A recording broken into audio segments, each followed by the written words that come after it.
Hi all, welcome back to my channel unique kids. ഇന്ന് നമ്മളിവിടെ ചെയ്യാൻ വേണ്ടിയിട്ട് പോകുന്നത് ഒരു ഗുലാബ് ജാമുൻ കേക്കാണ്. ഗുലാബ് ജാമുൻ ഇഷ്ടമുള്ളവർക്കൊക്കെ ഉറപ്പായിട്ടും ഇഷ്ടമാവുന്ന നല്ല സോഫ്റ്റ് ആയിട്ടുള്ളൊരു കേക്കാണ്. നല്ല ടേസ്റ്റിയാണ് ഈ ഒരു കേക്ക് കഴിക്കാൻ വേണ്ടിയിട്ടും. വലിയ പണിയൊന്നും ഇല്ലാണ്ട് നമുക്ക് സാധാരണ കേക്ക് ചെയ്തെടുക്കുന്ന പോലെ തന്നെ ഇത് ചെയ്തെടുക്കുകയും ചെയ്യാം. അപ്പോൾ നമുക്ക് വീഡിയോ ഒന്ന് കണ്ടു നോക്കാം. അതിനു മുമ്പ് നിങ്ങൾ ആദ്യമായിട്ടാണ് ഈ ചാനൽ കാണുന്നുണ്ടെങ്കിൽ ഒന്ന് സബ്സ്ക്രൈബ് ചെയ്യാം. കൂടെ ആ ബെല്ലൈക്കൺ കൂടെ ഒന്ന് പ്രസ് ചെയ്ത് കഴിഞ്ഞാൽ ഞാൻ വീഡിയോസ് ഇടുമ്പോൾ തന്നെ നിങ്ങൾക്ക് നോട്ടിഫിക്കേഷൻ കിട്ടും. അപ്പോൾ നമുക്ക് ഒരുപാട് വലിച്ചു നീട്ടാണ്ട് വീഡിയോയിലേക്ക് പോകാം. അപ്പോൾ ആദ്യം ഞാൻ കേക്ക് ബേസാണ് ഉണ്ടാക്കുന്നത്. അപ്പോൾ അതിന് വേണ്ടിയിട്ടുള്ള ഡ്രൈ ഇൻഗ്രീഡിയൻസ് ഒക്കെ നരിച്ചെടുക്കുകയാണ്. അതിലോട്ട് ആദ്യം 1 കപ്പ് മൈദ ആഡ് ചെയ്ത് കൊടുത്തു. അതിലേക്ക് ഒരു 8 ടേബിൾ സ്പൂൺ അളവിൽ കോൺഫ്ലോർ ചേർത്ത് കൊടുക്കുക. അതേപോലെ തന്നെ ഒരു ടീസ്പൂൺ അളവിൽ ബേക്കിംഗ് പൗഡറും കൂടെ ചേർത്തിട്ട് ഒരു 3 പ്രാവശ്യം നല്ലപോലെ സീവ് ചെയ്തിട്ട് മാറ്റി വയ്ക്കുക. ഇതിപ്പോൾ ഞാൻ നല്ലപോലെ ഒരു 3 പ്രാവശ്യം സീവ് ചെയ്ത് മാറ്റി വെച്ചേക്കുന്നതാണ്. ഇനി നമുക്ക് ഇതിലോട്ടുള്ള വെറ്റ് ഇൻഗ്രീഡിയൻസ് റെഡിയാക്കാം. അപ്പോൾ വെറ്റ് ഇൻഗ്രീഡിയൻസിനായിട്ട് 4 റൂം ടെമ്പറേച്ചറിലിരിക്കുന്ന മുട്ട എടുത്തിട്ടുണ്ട്. അതിലോട്ട് 1 ടീസ്പൂൺ അളവിൽ വാനില എസൻസും ഒരൊറ്റ ഡ്രോപ്പ് ബട്ടർ എസൻസും കൂടെ ചേർത്തിട്ടാണ് നമ്മളിത് ബീറ്റ് ചെയ്യുന്നത്. ബട്ടർ എസൻസ് ഒരുപാട് ചേർക്കരുത്. ഒരുപാട് ചേർത്ത് കഴിഞ്ഞാൽ കേക്കിനൊരു കയ്പ്പ് ടേസ്റ്റ് വരാൻ ചാൻസ് ഉണ്ട്. പിന്നെ അതിലോട്ട് പൊടിക്കാത്ത പഞ്ചസാര 1/4 കപ്പ് പൊടിക്കാത്ത പഞ്ചസാര കുറച്ചായിട്ട് ആഡ് ചെയ്തിട്ട് ബീറ്റ് ചെയ്ത് കൊടുക്കുക. നല്ലപോലെ ബീറ്റായി വരുന്ന സമയത്ത് ബാക്കിയുള്ള പഞ്ചസാരയും കൂടെ ആഡ് ചെയ്തെടുക്കുക. എന്നിട്ട് നല്ല ഫ്ലഫി ആയിട്ട് ഒരു ക്രീമി കൺസിസ്റ്റൻസി ആവുന്നത് വരെ നല്ലപോലെ ബീറ്റ് ചെയ്തെടുക്കുക. ഇതിപ്പോൾ നല്ലപോലെ ബീറ്റായി വന്നിട്ടുണ്ട്. ഡബിളായിട്ട് വന്നിട്ടുണ്ട്. ആ ഒരു എഗ്ഗ് ഒഴിച്ചതിൻ്റെ ഡബിളായിട്ട് ബാറ്റർ വന്നിട്ടുണ്ട്. ഇനി അതിലോട്ടൊരു 2 ടേബിൾ സ്പൂൺ അളവിൽ സൺഫ്ലവർ ഓയിൽ ആഡ് ചെയ്ത് കൊടുക്കുക. അതേപോലെ തന്നെ ഒരു 2 ടേബിൾ സ്പൂൺ അളവിൽ പാലും കൂടെ ചേർത്തിട്ട് ഒന്ന് ഫോൾഡ് ചെയ്തെടുത്താൽ മതി. ഇനി ഒരു ബീറ്ററിൻ്റെ ആവശ്യമില്ല. ജസ്റ്റ് ഒരു ഹാൻഡ് വിസ്കോ അല്ലെങ്കിൽ ഒരു സ്പാച്ചുലയോ വെച്ചിട്ട് ഒന്ന് ഫോൾഡ് ചെയ്തെടുക്കുക. അപ്പോൾ അതെല്ലാം കൂടെ ഞാനൊന്ന് നല്ലപോലെ മിക്സ് ചെയ്തെടുത്തിട്ടുണ്ട്. ഇനി നമുക്ക് ചെയ്യേണ്ടത് അതിലോട്ട് നമ്മൾ നേരത്തെ മാറ്റി വെച്ചിട്ടുള്ള ഡ്രൈ ഇൻഗ്രീഡിയൻസ് കുറച്ചായിട്ട് ആഡ് ചെയ്തിട്ട് പതുക്കെ ഒന്ന് ഫോൾഡ് ചെയ്തെടുക്കുക. ഇത് ഞാനിപ്പോൾ മുഴുവനായിട്ട് മിക്സ് ചെയ്തെടുത്തിട്ടുണ്ട്. ഇനി നമുക്കിതൊരു ബേക്കിംഗ് ടിന്നിലോട്ട് മാറ്റാം. ഞാനിവിടെ 6 ഇഞ്ചിൻ്റെ ഒരു ടിന്നാണ് എടുത്തേക്കുന്നത്. അതിൽ ബട്ടർ പേപ്പർ കുറച്ച് മുകളിലോട്ട് അധികം വെച്ചിട്ട് അതിലാണ് ബേക്ക് ചെയ്തെടുക്കുന്നത്. നല്ലപോലെ പൊങ്ങി വരും. നല്ല ഹൈറ്റ് കിട്ടാൻ വേണ്ടിയിട്ടാണ് കേട്ടോ അങ്ങനെ ചെയ്യുന്നത്. നിങ്ങൾക്ക് 1 kg ഉണ്ടാക്കുന്ന കേക്കിൻ്റെ ടിന്നിൽ ഒഴിച്ചിട്ട് ചെയ്താലും മതി. ഇത് കുറച്ചൊരു ഹൈറ്റിൽ ചെയ്യാൻ വേണ്ടിയിട്ടാണ് ഞാനങ്ങനെ ചെയ്തേക്കുന്നത്. നമുക്കിത് ബേക്കിംഗ് ടിന്നിലോട്ട് മാറ്റാം. അപ്പോൾ ഞാനിവിടെ ചെയ്യുന്നത് ഗ്യാസ് സ്റ്റൗവിലാണ്. ഓവനിലാണെന്നുണ്ടെങ്കിൽ 180 ഡിഗ്രിയിൽ 10 മിനിറ്റ് പ്രീഹീറ്റ് ചെയ്തതിന് ശേഷം അതിലൊരു 30 മിനിറ്റ്സ് ബേക്ക് ചെയ്തെടുത്താൽ മതി 180 തന്നെ. ഇതിലും നമ്മൾ ഗ്യാസ് സ്റ്റൗവിൽ ചെയ്യാന്നുണ്ടെങ്കിലും ഹൈ ഫ്ലെയിമിൽ ഒരു 10 മിനിറ്റ് പ്രീഹീറ്റ് ചെയ്തതിന് ശേഷം ഒരു 30 മിനിറ്റ് ബേക്ക് ചെയ്തെടുത്താൽ മതി.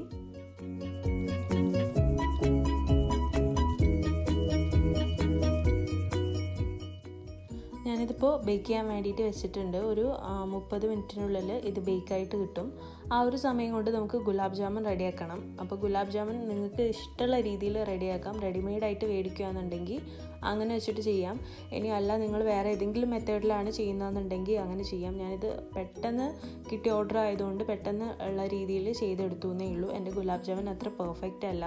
അപ്പം നിങ്ങൾക്ക് നല്ല പെർഫെക്റ്റ് ആയിട്ടുള്ള റെസിപ്പി ഉണ്ടെന്നുണ്ടെങ്കിൽ അതുതന്നെ ചെയ്യാം. അപ്പോൾ ആ ഒരു കേക്കിലോട്ട് ആവശ്യമായിട്ടുള്ള ഗുലാബ് ജാമുൻ ഉണ്ടാക്കാൻ വേണ്ടിയിട്ട് ഞാനിവിടെ എടുത്തേക്കുന്നത് 8 സ്ലൈസ് ബ്രെഡാണ്. ആ ഒരു ബ്രെഡിൻ്റെ സൈഡ്സൊക്കെ ആ ഒരു ബ്രൗൺ കളറായിട്ടുള്ള ഭാഗമൊക്കെ കട്ട് ചെയ്ത് കഴിഞ്ഞതിന് ശേഷം അത് മിക്സിയിലിട്ടിട്ട് നല്ല പൗഡറായിട്ട് അടിച്ചെടുക്കുക. എന്നിട്ട് അതിലോട്ടൊരു 3 ടേബിൾ സ്പൂൺ അളവിൽ പാല് ചേർത്ത് കൊടുക്കുക. കറക്റ്റ് 3 ടേബിൾ സ്പൂൺ എന്നല്ല പറയുന്നത്. നമ്മൾ ആ ഒരു പാലൊഴിച്ചിട്ട് നമുക്കിങ്ങനെ കൈ വെച്ചിട്ട് ഇങ്ങനെ നോക്കുന്ന സമയത്ത് നല്ലപോലെ ഉരുട്ടിയിട്ട് ഒരു ബോളിൻ്റെ ഷേപ്പ് ആക്കാൻ പറ്റുന്ന സമയം വരെ പാലൊഴിച്ച് കൊടുക്കുക. ഏകദേശം ഒരു 3 ടേബിൾ സ്പൂൺ പാല് മതിയാവും. ഒരുപാട് പാലായി കഴിഞ്ഞാൽ നമ്മുടെ ഗുലാബ് ജാമുൻ പൊട്ടിപ്പോവും. പിന്നെ കുറച്ച് പാലാണെന്നുണ്ടെങ്കിൽ ഗുലാബ് ജാമുൻ്റെ പുറത്തൊക്കെ ക്രാക്സ് വരികയും ചെയ്യും. അപ്പോൾ അതിനനുസരിച്ചിട്ട് ഒരു ലെവലായിട്ടുള്ള രീതിയിൽ പാല് ചേർത്തിട്ട് കൈ വെച്ചിട്ട് ബോളാക്കിയിട്ട് എടുക്കുക. ഇനി നമുക്കത് ഫ്രൈ ചെയ്തിട്ട് എടുക്കണം. അപ്പോൾ ഫ്രൈ ചെയ്യാൻ വേണ്ടിയിട്ട് ഞാനിവിടെ ഒരു പാത്രത്തിൽ സൺഫ്ലവർ ഓയിൽ ചേർത്ത് വെച്ചിട്ടുണ്ട്. അപ്പോൾ നിങ്ങൾ ഇടുന്ന സമയത്ത് ഹൈ ഫ്ലെയിമിലായിരിക്കണം. ഈ ഒരു ഗുലാബ് ജാമുൻ ഇട്ട് കഴിഞ്ഞതിന് ശേഷം ഫ്ലെയിം ലോ ആക്കി കൊടുക്കണം. എന്നിട്ട് ഈ ഒരു ബ്രൗൺ കളർ ആവുന്നത് വരെ നല്ലപോലെ ഫ്രൈ ചെയ്തെടുക്കുക. പിന്നെ നിങ്ങൾക്ക് ഇതിൻ്റെ ക്വാണ്ടിറ്റിയിൽ വ്യത്യാസം വരുത്തണം, കുറച്ചധികം ഗുലാബ് ജാമുൻ ചേർക്കണമെന്നുണ്ടെങ്കിൽ ബ്രെഡിൻ്റെ സ്ലൈസ് കുറച്ചധികം എടുത്താൽ മതി.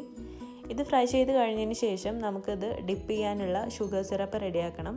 അപ്പോൾ അതിന് വേണ്ടിയിട്ട് ഞാനിവിടെ എടുത്തിരിക്കുന്നത് 1/4 കപ്പ് ഷുഗറും അതേപോലെ തന്നെ 1/4 കപ്പ് വെള്ളവുമാണ്.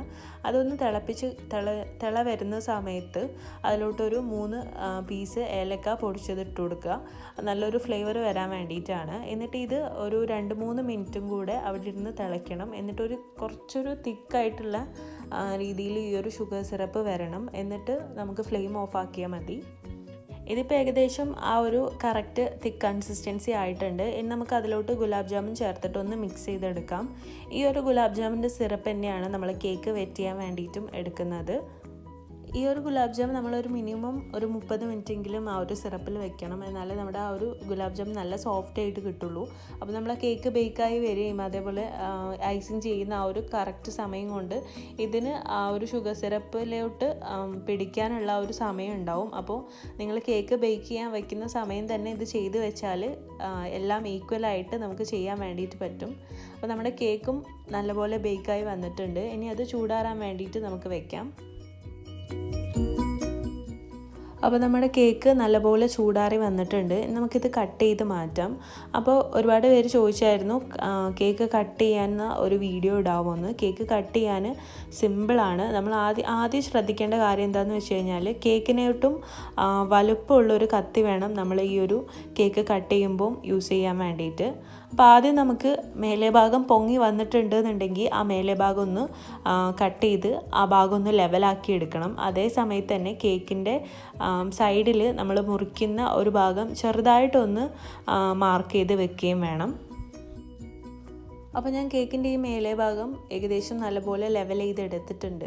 എന്നിട്ട് നമ്മൾ നേരത്തെ മുമ്പ് മാർക്ക് ചെയ്ത് വെച്ചിട്ടുള്ള കേക്കിൻ്റെ സൈഡിൽ നിന്ന് വളരെ ലൈറ്റായിട്ട് ഉള്ളോട്ട് നമ്മൾ കട്ട് ചെയ്യാണ്ട് അതിൻ്റെ പുറം ഭാഗം മാത്രം ഈ ഒരു ടേണിംഗ് ടേബിൾ കറക്കിയിട്ട് ഇങ്ങനെ കട്ട് ചെയ്ത് കൊടുക്കുക. ജസ്റ്റ് ഒന്ന് മാർക്ക് ചെയ്ത് കൊടുക്കുക. എന്നിട്ട് നമ്മൾ ഫസ്റ്റ് തൊട്ട് എൻഡ് വരെ നല്ലപോലെ അത് മാർക്ക് ചെയ്തതിന് ശേഷം മാത്രം നൈഫ് നമ്മളെ കേക്കിൻ്റെ ഉള്ളിലോട്ട് വെച്ചിട്ട് കട്ട് ചെയ്യാൻ തുടങ്ങുക. എന്നാൽ നമുക്ക് കറക്റ്റായിട്ട് ലെവലായിട്ട് കിട്ടും. മെയിനായിട്ട് ശ്രദ്ധിക്കേണ്ട കാര്യം നമ്മൾ കേക്ക് കട്ട് ചെയ്യുമ്പോൾ വലിയ നൈഫ് വേണം യൂസ് ചെയ്യാൻ വേണ്ടിയിട്ട്. ഇത് കറക്റ്റാണ്. ഈ ഒരു 6 ഇഞ്ചിൻ്റെ കേക്ക് കട്ട് ചെയ്യുന്ന സമയത്ത് ഈ ഒരു നൈഫ് കറക്റ്റാണ്. പക്ഷെ നമ്മൾ 1 kg ഒക്കെ ചെയ്യുന്ന സമയത്ത് കുറച്ചും കൂടെ വലുപ്പമുള്ള നൈഫ് ആണെന്നുണ്ടെങ്കിൽ മാത്രമേ നമുക്ക് നല്ല ലെവലായിട്ടുള്ള കേക്കിൻ്റെ ബേസ് കിട്ടുള്ളൂ. ഇനി നമുക്ക് ഇതിലോട്ട് ആവശ്യമായിട്ടുള്ള കേക്കിൻ്റെ ക്രീം എടുക്കാം. അപ്പോൾ ഞാനിവിടെ 6 ഇഞ്ചിൻ്റെ കേക്ക് ടിന്നിൽ ചെയ്ത കാരണം ഞാൻ 1 കപ്പ് ക്രീമാണ് എടുത്തേക്കുന്നത്. 8 ഇഞ്ചിലാണ് നിങ്ങൾ ചെയ്യുന്നതെന്നുണ്ടെങ്കിൽ 1.25 കപ്പ് ക്രീം വേണം ഇത് ഫുള്ളായിട്ട് കവർ ചെയ്തെടുക്കാൻ വേണ്ടിയിട്ട്. ഇത് നല്ലപോലെ ബീറ്റ് ചെയ്തിട്ട് നല്ല സ്റ്റിഫ് പീക്സ് ആയിട്ട് എടുക്കുക. അപ്പോൾ നല്ല സ്റ്റിഫ് പീക്ക് കിട്ടാൻ വേണ്ടിയിട്ട് എന്താ ചെയ്യേണ്ടതെന്ന് പറഞ്ഞിട്ടുള്ള കുറച്ച് ടിപ്സും കാര്യങ്ങളും ഇൻക്ലൂഡ് ചെയ്തിട്ട് ഞാനൊരു വീഡിയോ ചെയ്തിട്ടുണ്ട്. അതൊന്ന് കണ്ടു നോക്കുക. ഈ ഒരു വേനൽക്കാലം ആയതുകൊണ്ട് തന്നെ നമ്മുടെ ക്രീം പെട്ടെന്ന് മെൽറ്റായി പോകാൻ ചാൻസ് ഉണ്ട്. അപ്പോൾ നമ്മൾ കേക്കിലോട്ട് അപ്ലൈ ചെയ്യുന്നതിൻ്റെ മുമ്പ് ഒരു അരമണിക്കൂറെങ്കിലും നമ്മൾ ഫ്രിഡ്ജിൽ വെച്ചിട്ട് നല്ലപോലെ തണുപ്പിച്ചിട്ട് വേണം ക്രീം എടുക്കാൻ വേണ്ടിയിട്ട്. ഞാനിതിലോട്ടൊരു 3-4 ഡ്രോപ്പ് യെല്ലോ കളർ ആഡ് ചെയ്തിട്ടുണ്ട്. അപ്പോൾ നിങ്ങൾക്ക് വേണമെന്നുണ്ടെങ്കിൽ മാത്രം ചെയ്യുക. അല്ലെങ്കിൽ നിങ്ങൾക്ക് നോർമലായിട്ട് ഈ ഒരു വൈറ്റ് വിപ്പിംഗ് ക്രീം വെച്ചിട്ട് തന്നെ ഇത് ചെയ്തെടുത്താൽ മതി. ഇനി നമുക്കിത് ഐസിങ് ചെയ്യാൻ വേണ്ടിയിട്ട് തുടങ്ങാം. അപ്പോൾ ഞാൻ ആദ്യം ടേണിംഗ് ടേബിളിൻ്റെ മുകളിൽ കുറച്ച് ക്രീം അപ്ലൈ ചെയ്തിട്ട് ആദ്യത്തെ ലെയർ വെച്ച് കൊടുക്കുകയാണ്. അതിൻ്റെ മുകളിൽ നമ്മൾ ഷുഗർ സിറപ്പിന് പകരം ഗുലാബ് ജാമുൻ്റെ ഷുഗർ സിറപ്പാണ് എടുത്തേക്കുന്നത്. അത് വെച്ചിട്ടൊന്ന് നല്ലപോലെ വെറ്റ് ചെയ്തിട്ട് എടുക്കുക.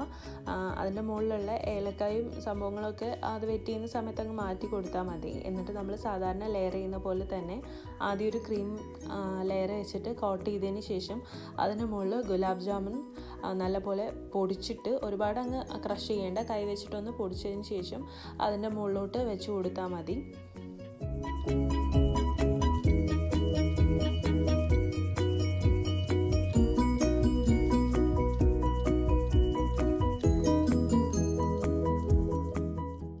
അത് ലാസ്റ്റ് വരെ റിപ്പീറ്റ് ചെയ്തതിന് ശേഷം ഏറ്റവും മുകളിലത്തെ ലെയറിൽ ഗുലാബ് ജാമുൻ വെക്കേണ്ട, ജസ്റ്റ് ഷുഗർ സിറപ്പ് വെച്ചിട്ട് വെറ്റ് ചെയ്ത് കൊടുത്തതിന് ശേഷം ഒരു ഫൈനൽ കോട്ടിംഗ് ആണ് ഞാൻ കൊടുക്കുന്നത്. ബിഗ്നേഴ്സ് ആണെന്നുണ്ടെങ്കിൽ കുറച്ച് നേരം ക്രം കോട്ട് ചെയ്ത് വെച്ച് കഴിഞ്ഞതിന് ശേഷം മെയിൻ കോട്ടിംഗ് ചെയ്താൽ മതി. പെർഫെക്റ്റ് ഐസിങ് ചെയ്യുന്നതിനെക്കുറിച്ചും അതേപോലെ തന്നെ ഷാർപ്പ് എഡ്ജ് കിട്ടാനൊക്കെയുള്ള കുറച്ച് ടിപ്സും കാര്യങ്ങളൊക്കെ ഇൻക്ലൂഡ് ചെയ്തിട്ട് ഞാനൊരു വീഡിയോ ഇതിന് മുമ്പ് ചെയ്തിട്ടുണ്ട്. അതിൻ്റെ ലിങ്ക് ഞാൻ മുകളിൽ ഐക്കാർട്ടിൽ കൊടുക്കാം. അപ്പോൾ എല്ലാവരും ഒന്ന് പോയി ചെക്ക് ചെയ്ത് നോക്കുക. കുറച്ച് പേർക്കെങ്കിലും അത് യൂസ്ഫുൾ ആവും. ഇപ്പം ഞാൻ ഇതിപ്പോൾ നല്ലപോലെ ഐസിങ് ചെയ്തെടുത്തിട്ടുണ്ട്. ഇനി ഇതിൻ്റെ മുകളിലോട്ട് ഞാൻ ഗുലാബ് ജാമുനും അതേപോലെ ഡെക്കറേഷൻസൊക്കെ ചെയ്യുവാണെന്നുണ്ട്. അപ്പോൾ നിങ്ങൾക്ക് ഇഷ്ടമുള്ള നോസിൽ വെച്ചിട്ട് ചെയ്യാം. ഞാനിവിടെ റൊസറ്റ നോസിലും പിന്നെ വേറൊരു നോസിലുമാണ് എടുത്തേക്കുന്നത്. അതിൻ്റെ നെയിം ഞാൻ താഴെ ഡിസ്ക്രിപ്ഷനിൽ കൊടുക്കാം. നിങ്ങൾക്ക് വേണമെന്നുണ്ടെങ്കിൽ എടുത്താൽ മതി. ഒന്ന് ഞാൻ റൊസറ്റ നോസിലാണ്, മറ്റേതിൻ്റെ പേര് എനിക്കറിയില്ല.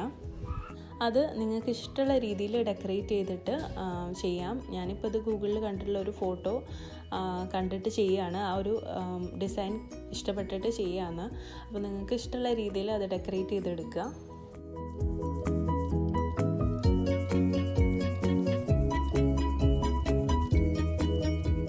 അപ്പോൾ എല്ലാവരും ഈ ഒരു കേക്ക് ഒന്ന് ട്രൈ ചെയ്ത് നോക്കുക. ഇഷ്ടപ്പെടാമെന്നുണ്ടെങ്കിൽ ഫീഡ്ബാക്ക് എന്നെ അറിയിക്കുക. പിന്നെ നിങ്ങൾക്ക് ഈ വീഡിയോ ഇഷ്ടമായി എന്നുണ്ടെങ്കിൽ ലൈക്ക് ചെയ്യുക, കമൻറ്റ് ചെയ്യുക, ഫ്രണ്ട്സ് ആൻഡ് ഫാമിലിക്കൊക്കെ ഇതൊന്ന് ഷെയർ ചെയ്ത് കൊടുക്കുക.